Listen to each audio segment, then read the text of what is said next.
the whole notion of creating not just art, but creating a city together is really, really powerful stuff.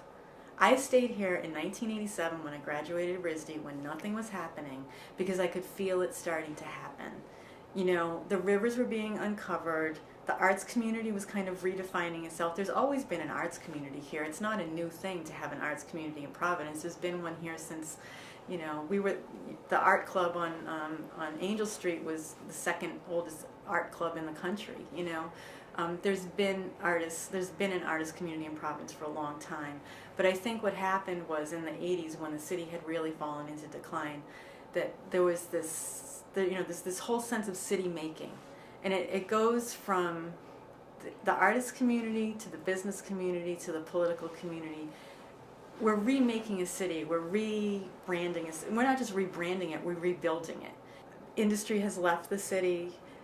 There's all these abandoned mills and, you know, underutilized buildings. And you know, at one point in the 90s, everyone realized, you know, we've got to figure out how to invest in these spaces and these things. There's ups and there's downs to a city this size and Providence in particular.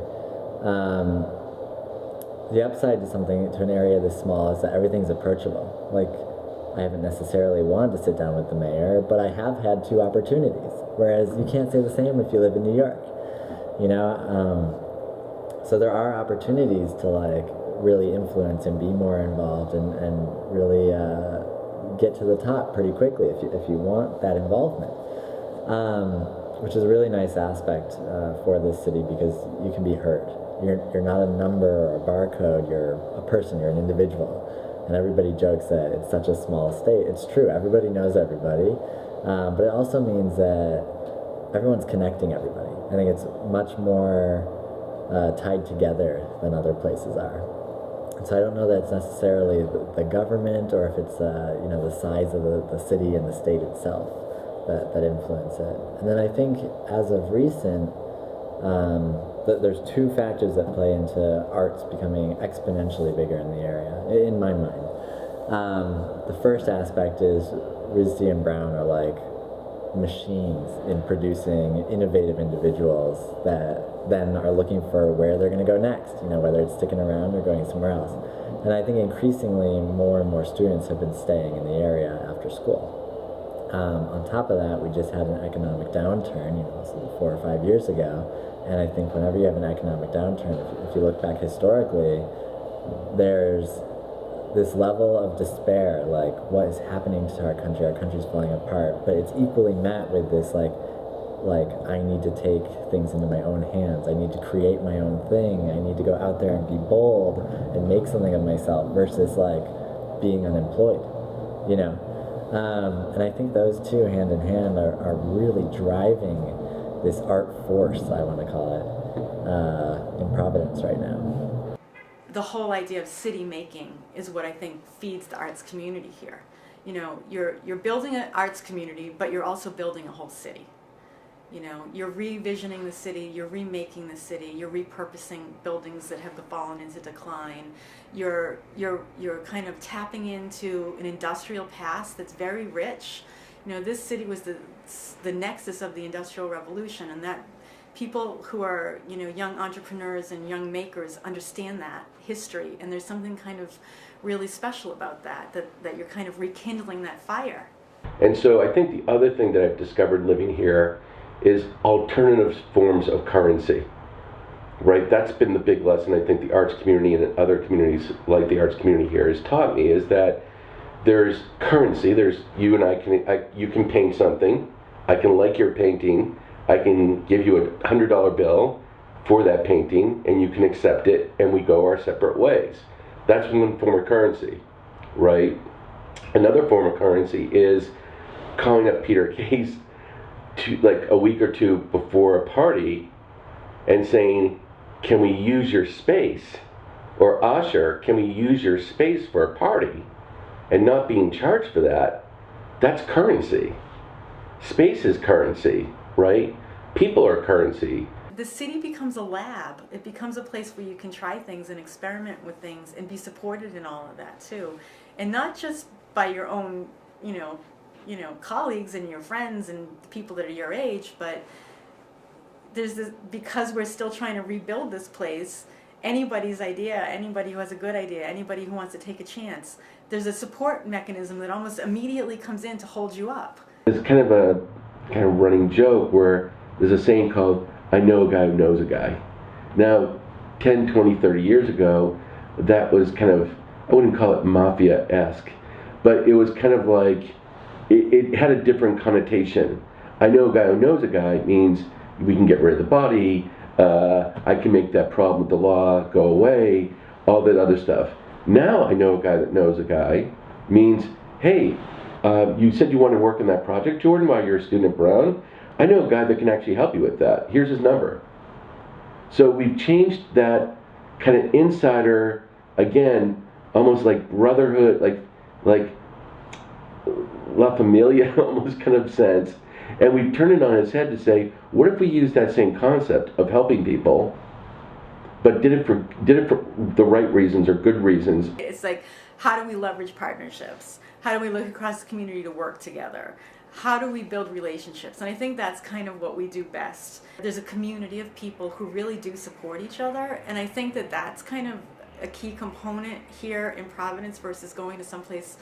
I mean, I don't want to pick on New York City, but I will, because I think what I hear a lot from people that kind of relocate here after being in New York that are on the young side is that when they get here, they feel such a sense of community and such a sense of like, let's do it together versus I'm going to fight you for that job. I don't think that the money is necessarily here, the buying power. So even though the artists are here, I don't know that the buying power is here. And you hear people wanting to go straight to New York all the time because like that's where the buying power is. That's where you want to be part of the scene. And I haven't felt the need to go there. Like all our clientele is there, but I don't need to be based there to sell to people who live there. I remember when that first happened, everybody was criticizing it. Oh, we're not the creative capital. Oh, where did this come from? But I think it's kind of a fake it till you make it kind of moment. It's like, if we want to be that, we've got to start saying that we're that now until we are that. And I think increasingly we're becoming that. In Providence's case, the creative, it's kind of like, if you have to say you're creative, then you have to, the next question is, are you really creative? And from the world of branding that I come from, like if you have to spell out exactly what you are and you're defining it for other people, it's different than it being more of an organic nature of branding, which is, it's just a cool place to go. Take my word for it. I don't know who was the one that put those gears or wheels in motion, but whoever it was, I think, that's impressive to go ahead and say, like, let's go ahead and brand the city for something that it's not thought of necessarily by, every other state or city, but like, let's make it that. And that's exciting in a way because it's a moment of pride, I think, for all the artists who are here or who are choosing to stay here. It's like, this is the creative capital. Whether or not people in city government understood what was going on at the time, they could fundamentally feel the shift. And so over the last 10 or 15 years, I think city government has come to understand that artists and arts organizations making investments in places that nobody else will touch because they can come up with all kinds of crazy strategies to make things work are really worth investing in. And we've seen that from the AS220 building to keeping Trinity alive to all of the changes that happened to Providence Performing Arts Center.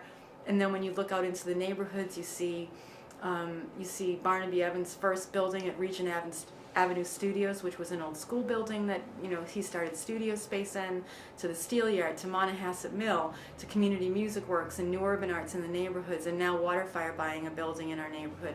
We are really using arts and culture as a neighborhood development strategy in the city. Yeah, there were a lot of great people doing phenomenal things in Providence beforehand. I think the difference was people were doing things and they were pretty disparate about it. So yeah, you were off in the corner doing your thing called AS220, and someone else was off in the corner doing this thing called New Bern Arts, or the Steel Yard, or individual art, or anything like that. And it wasn't like anybody was shunning anyone. What started happening, what I've tried to impact here to some degree, as well as my peers, is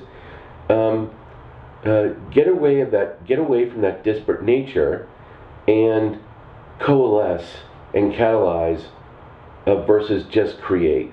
I think it's easier to do in any city that has a decent dense population, but not so dense that the property value is too high. I couldn't afford a space like this in New York City. We'd have a 16th of this for the price that we're paying for this place. Just because the overhead would be so high, it would prevent us from doing something like this in New York City. Same with San Francisco. Any big, really dense, really big city. It's a blessing and a curse. We don't have unlimited funds, and we don't have a ton of foundations that are based here. Like Pittsburgh, as an example, it's twice as big. They probably have 3 or 4 times as many foundations based there, right? We don't have that. So if 4 people and a professional want to start a conference called A Better World by Design, they can do it with no money, right? If a student wants to create a mural somewhere, he or she can do it with no money, but with the right access to people that can say, yeah, I know the guy that owns Adler's on Wickenden Street. Let's see if we can get you some spray paint from him or paint from him. And then I know the guy the principal at that school, they were looking for a mural. And then before you know it, you have the project is up and running, and you haven't raised a dime, but you don't really need to. That is Providence's art community. The city was really on tough times. I mean, the railroad tracks hadn't been moved yet. The downtown was boarded up, post-industrial ghost town. There wasn't a lot of investment being made in the city at all. It really wasn't a pleasant place to be. And I think that those are the kinds of conditions that make it ripe for artists to try things. And Mayor Cianci at the time really kind of understood that he needed to try things, he needed to put it all up there and kind of take chances. And the arts community kind of came to be a beacon in that moment, because the arts community was willing to take some risks. Artists by nature take risks, and they try new things, and they go places that nobody else will go because they want to make things happen.